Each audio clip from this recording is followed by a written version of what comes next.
día, estimados, estimadas y estimados. Esta breve clase pretende introducirnos en la pregunta sobre qué es un animal, cuestión clave a la hora de pensar en los derechos animales. Siempre ha sido una preocupación humana comprender y catalogar al entorno animal. Aristóteles, en la antigua Grecia, le sumó a sus descripciones anatómicas el primer sistema clasificatorio que ordenaba a los seres vivos, humanos y no humanos. Dicho esquema se mantuvo vigente durante la Edad Media y el Renacimiento, hasta la propuesta desplegada en el siglo XVIII de Carl Linneo, quien establecía la base del sistema taxonómico que actualmente ordena a las especies en las ciencias clásicas. Estos pioneros esfuerzos clasificatorios fueron de la mano de profundos planteos filosóficos que se preguntaban acerca de la diferencia entre los humanos y los animales. Este mismo Aristóteles les atribuía solo a los humanos un alma racional que, excluida de estos, brindaría la capacidad de conocer. El maridaje entre filosofía y biología fue abandonado en pos de la construcción de una ciencia zoológica positiva que eliminó de sus preocupaciones la constatación de la existencia de un alma animal, pero no las del establecimiento de un orden evolutivo que terminara confirmando la excepcionalidad humana. En el siglo XVIII, y las ciencias llamadas naturales se asomaron a los microcosmos de la materia viva de la mano de Charles Darwin y Gregory Mendel, la sociedad confirmó aquel estatus jerárquico que suponía el dominio sobre el resto de los seres vivos y consolidó los ideales de modernidad. Durante este siglo nació también la antropología, que siguiendo los preceptos del positivismo puso bajo la lupa a grupos indígenas conceptualizados por aquel entonces como sociedades primitivas, con el fin de ordenarlos en una escala evolutiva, y continuaba esgrimiendo en su cima a hombres blancos, elegantes e ilustrados. Así abrazadas, la antropología y la biología caminaron un tiempo, robusteciendo los discursos dominantes, que asociaron a la naturaleza con lo primitivo, lo bárbaro, lo irracional, y a la cultura con la civilización, con la razón. Si bien durante el siglo XX las grandes crisis sociales, económicas y ecológicas, combinadas con el replanteo de los paradigmas científicos, impidieron cuestionamientos en el modo antropocéntrico de pensar y pensarse, aún nos cuesta superar la herencia positivista. Somos hijos de una tradición que, al margen de los gradientes y los matices, opera bajo la fórmula dicotómica naturaleza-cultura, ubicando en el primer término a especies sin la capacidad de abstraer, de pensar, fuera de sus estímulos hormonales, de construir tecnología, y en segundo término a los humanos, aquellas criaturas racionales, pensantes y organizadas. Apenas hemos logrado modificar aquella imagen que nos ubica en la cúspide de un conjunto de seres vivos destinados a sostenernos. No obstante, el esquema planteado arriba no está exento de fisuras, y por estas fueron colándose poco a poco otras formas de pensar. Fue el antropólogo Philippe Descola, por ejemplo, quien en su trabajo sobre los indígenas Achuar de la Amazonía ecuatoriana imprimió un giro radical al marco teórico que desarrollé hasta el momento. En la búsqueda de lo que significaba naturaleza para los indígenas con quienes trabajó, Descola encontró evidencias que lo condujeron a deconstruir el paradigma dualista naturaleza-cultura. Lo que el autor observó fue que los Achuar se relacionaban con las especies mediante las mismas reglas sociales con las que ellos mismos se organizaban. Para estos indígenas, por ejemplo, la mayor parte de las plantas y los animales tienen un alma semejante a la del ser humano, facultad que los alinea entre las personas, en tanto les confiere emociones y les permite intercambiar mensajes con sus iguales, así como con los miembros de otras especies, entre ellas las personas. Más adelante, el autor concluyó que la selva es escenario de una socialidad sutil, en la que día tras día se van conciliando unos seres que únicamente la diversidad de su aspecto y la falta de lenguaje los hace distintos de los humanos. Esta forma de relacionamiento entre hombres y especies ha sido descrita para más de un grupo indígena. Un interesante ejemplo lo brindan los macunas de la Amazonía colombiana, para quienes las distintas clases de seres son gente, vestidas con distintas pieles, como menciona Kaj Argen.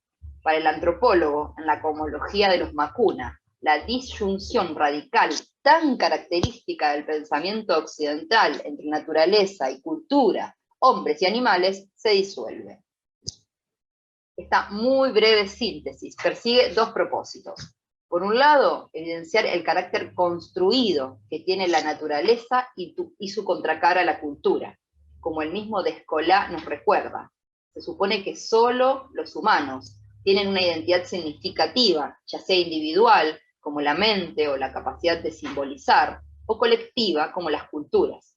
En contrastes, los humanos y los animales están vinculados por su físico compartido, pertenecen a un continuo donde se aplican las mismas leyes de la física, la biología y la química.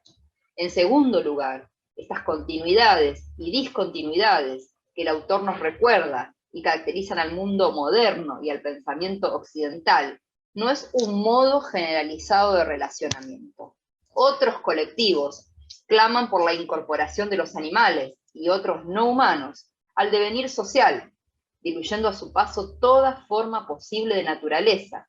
Y es precisamente en un escenario así, el de los COM, en el que yo misma aprendí sobre la existencia de otra zoología.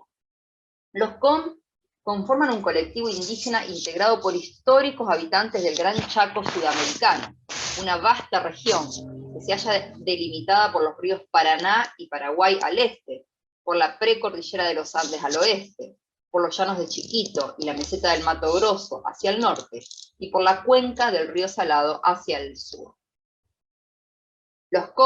Para los COM existen profundas continuidades entre los humanos y los animales.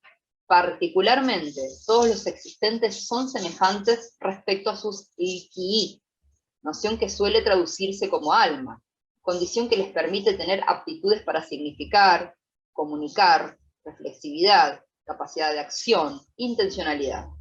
Así, la diferencia entre humanos y animales estaría determinada por los regímenes corporales que se manifiestan en la elección de los compañeros sexuales, conviviales, elegir con quién tener sexo, comer y vivir junto es aquí la marca de la diversidad, y en la forma corporal externa. Por ejemplo, los COM narran que el quillok o yaguareté es similar a los humanos por su forma de observar y pensar. Los animales también desempeñan tareas de enseñanza que tienen que ver con el cuidado de sus hijos. Me narraron también que el puma es muy dañino cuando tiene pichones, porque ensaya las técnicas de caza con ellos. Cuando encuentra chivos u ovejas, mata a varios para enseñarles a las crías. Luego come uno y deja el resto tirado. La madre les muestra a sus hijos la agilidad que tienen que tener. Finalmente, los COM también saben que los animales se organizan de acuerdo a determinadas normas sociales y para cazar presas. Por ejemplo, el hurón conoce la zona donde vive el cuis, la ubicación y la profundidad de sus cuevas. Y cuando gracias a su olfato descubre una madriguera donde advierte que habita una manada de cuises y se percata de que estos están fuera, tapa la entrada del agujero y sale en busca de sus presas. Los comienza a perseguir. Estos escapan hacia las cuevas y al llegar las encuentran cerradas. Allí el hurón los atrapa y se los come. Esta actividad coordinada no se realiza en soledad, sino en compañía de 2 o 3 hurones, que en equipo cazan a los cuises y comparten entre todos las presas.